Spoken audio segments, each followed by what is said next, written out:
that 135 years later, the identity of Jack the Ripper was finally revealed.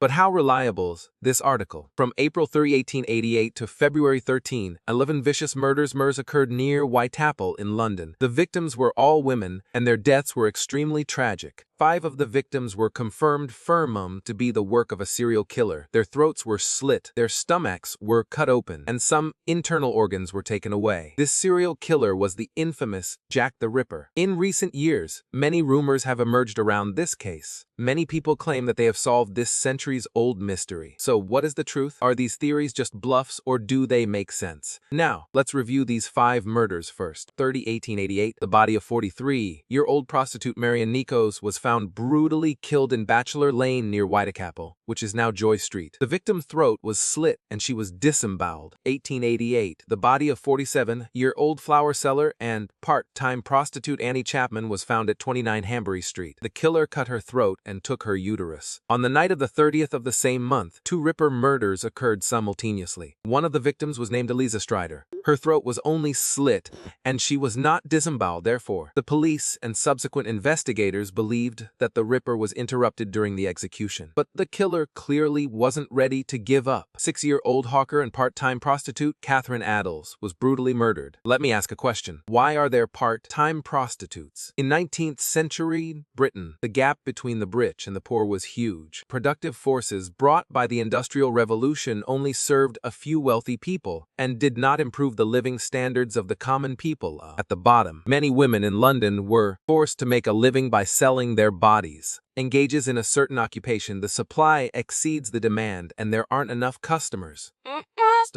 Only top prostitutes can make a decent living. The rest can only earn pocket money. Of course, don't underestimate this part-time income. Greatly improve one's life. After all, when you are in the poorest situation, every extra penny is life-saving. A penny can stump a hero. On November 9, 1888, the body of 25-year-old full-time prostitute Mary Jane Kelly was found in her own home. Of her body was the most severe. For the sake of everyone's mental health, I won't describe in detail. Most researchers believe that she was the last victim of Jack the Ripper. So to sum up, all 5 victims were prostitutes, and 1 died indoors. All the victims were disemboweled after death. From this perspective, the last victim, 25-year-old Mary Jane Kelly, should be the breakthrough point. The choice of the victim to enter his home to commit the crime shows premeditated murder characteristics. That's right. This also leads to the first of the most recognized suspects of Jack the Ripper, Joseph Burnett, a fishmonger, Jane Kelly's husband. But the woman believed that they were just roommates who often had sex. This reminds me of the initial state of the male and female protagonists in La Dame aux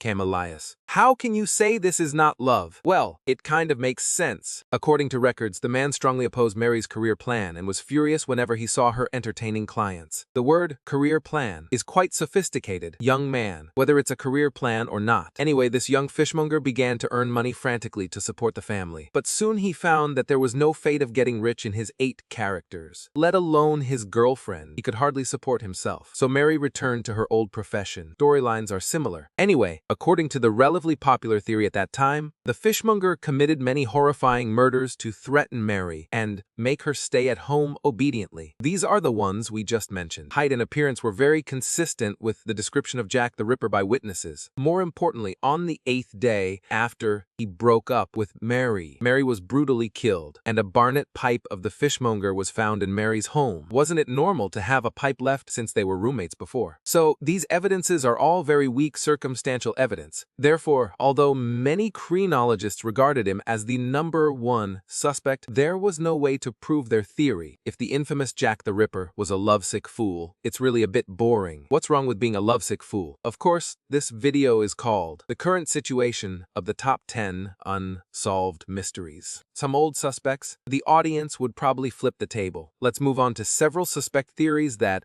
have undergone significant changes in earth-shattering reversals in the past decade. The first one is the famous painter Walter Sickert, who has always been regarded as the second key suspect from then until now. This guy spent his life painting some strange things. Deeply influenced by the impressed master Degas, there was always a strange conflict buried in his paintings. Just like modern horror movies movies. He used light, the posture of the characters, the scenes, etc., to create a sense of discomfort, cause people to feel goosebumps. Was intentional. If it wasn't a natural expression, it would be even scarier. Well, that makes sense.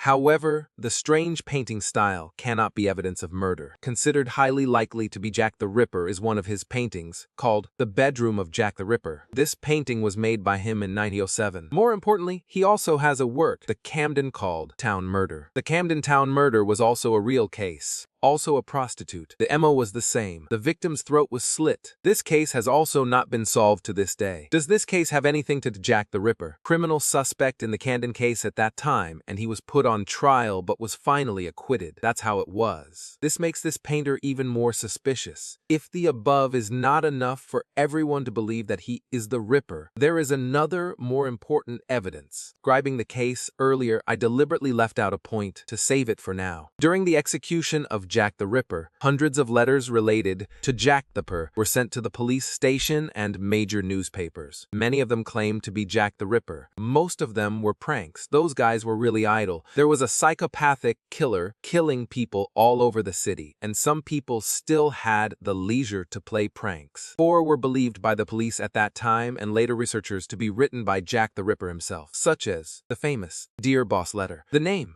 Jack the Ripper, comes from the signature of this letter. He is also one of the few serial killers who gave himself a name. Generally, it's the media that gives the name. That's right. There was a famous crime novelist, Patricia Cornwell, who almost spent all her fortune to investigate the case. Spent £2 million to buy some of Walter Sickett's letters and one of his famous paintings. Then she cut the painting to look for clues. Was it like finding the national treasure?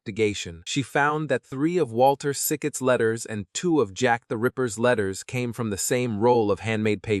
At that time, a roll of handmade paper could be cut into about 24 sheets of writing paper. From a probability perspective, the probability of the letters of the 2 people appearing on the same roll of handmade paper is extremely low. Therefore, everyone believes that Walter Sickett is very likely to be Jack the Ripper. And so, isn't this case solved? Although most of the evidence is circumstantial evidence, it feels that even now it can at least allow the prosecution to file a case. It sounds like that. And then comes the big reversal. Remember the painting of the Camden Town murder case mentioned earlier. Many people believe that the reason why he was able to capture the moment when the killer was sitting quietly in front of the victim's bed, ready to strike, must be he was the killer. But what everyone doesn't know is that the name of this painting was you. Doesn't the atmosphere between the 2 people change instantly? The sense of oppression, like a storm is coming and the building is about to collapse, instantly turns into spring is recovering. Everything is recover, and it's the breeding season for animals again.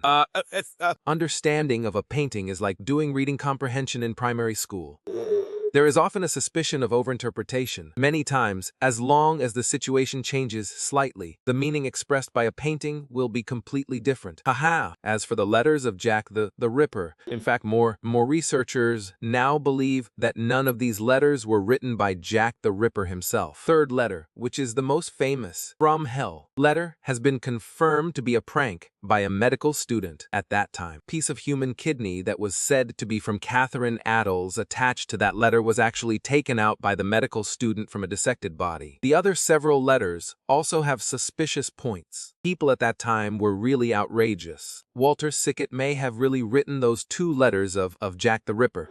Just like he painted The Bedroom of Jack the Ripper renamed I'll Do for Rent, the Camden Town murder. It was just for fun. This guy is indeed a bit perverted. After the case of Jack the Ripper became popular, he also cosplayed as Jack the Ripper many times and wandered around the streets in similar clothes. He is really a strange person. Are there any other criminal suspects? There is one more. Soon as I mention the name, everyone might know. That psychiatrist barber Aaron Kosminski, a writer Russo Eros, claims. Why is it another writer? Writers have money and nothing to say. This writer also spent all his fortune to investigate the case. On a scarf that was said to belong to one of the 5 victims, Kesley Addles, the DNA of Kosminski was found. But as for what happened later, everyone might have heard about it. First called evidence that identified this scarf as definitely belonging to the victim Edos turned out to be a big blunder. The geneticist hired by the writer found that there was a very rare mutation called 314 in the female DNA on the scarf and in the genes of the descendants descendants of the victim Idos. This mutation occurs in only 1 out of 290,000 Europeans. But later it was found. Oh no, the geneticist made a mistake when typing the report. The mutation was actually 315.1C. 99% of Europeans have this mutation. Good grief. It can't be said to be completely unrelated. It can only be said that it has nothing to do with it.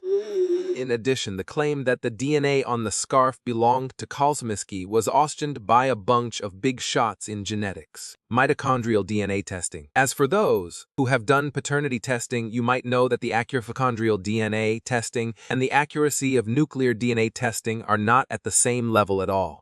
Have you done a paternity test? How could it be? Anyway, up to now, 2 big writers have spent all their fortune, but nothing has been found. Tens of millions of pounds have gone down the drain. This is really a waste of consumption. The last suspect with a follow-up is the famous Hems, a cigar craftsman with severe mental illness and epilepsy. From the British tabloid, The Sun title 135 years later, the identity of Jack the Ripper has finally been revealed. Stated that a witness claimed that Jack the Ripper should be a 35-year-old man with stiff arms, irregular gait, and bent knees. More than 100 years later, a former police volunteer, the great-granddaughter of a police officer from the Whitechapel murder investigation team, Sarah Box Houghton, claimed that when she was investigating the medical records of that era, she finally solved the Whitechapel murder case. Criminal suspects at that time only Hems had problems with stiff arms, bent knees, and an irregular gait. And this person had severe mental illness and symptoms of periodic epileptic seizures. She listed her insights one by one in her newly published book.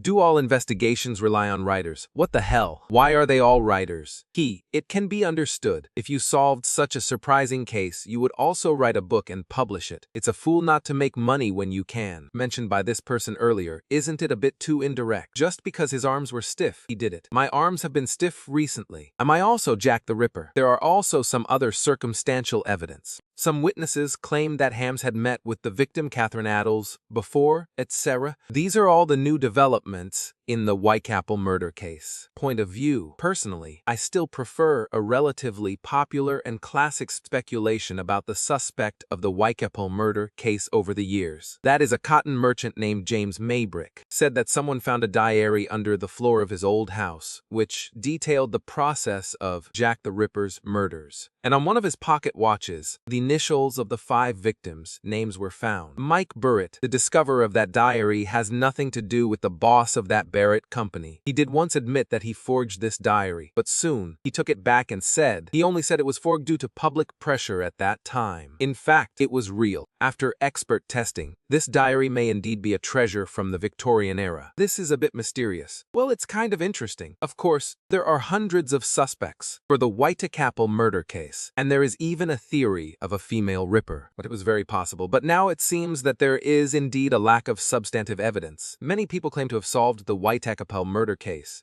but as of now, none of them are truly conclusive. Therefore, this case there's still an unsolved mystery so far. Today's program, if someone tells you that the case of Jack has been completely solved and he is that famous painter or that barber, that cigar seller, you can proudly refute them the state who you think the suspect is. Okay, that's it for this program. Watching. See you next time.